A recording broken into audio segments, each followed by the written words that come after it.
Hello everyone, I reviewed the Garvatek 2-pack heavy-duty car ramps. These ramps make it easy for light undercarriage work at home. What impressed me first was the capacity rating. These ramps claim to support up to 30,000 pounds.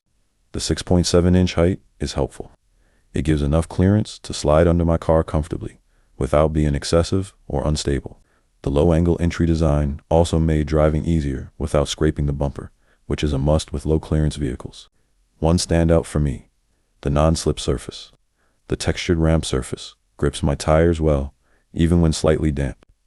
It feels safer when creeping up the ramp slowly. Also, the material is weather-resistant and UV-resistant, so I'm not worried about it degrading when I store it outdoors. They're also lightweight and portable for ramps of this class. The built-in handles make it easier to move them around the shop or driveway. Overall, these ramps give excellent value for home garage users. If you're doing your own oil changes or working under your vehicle occasionally, they give you a safe, stable lift without needing a hydraulic lift or jack stands all the time. I highly recommend them, and I hope this review helps.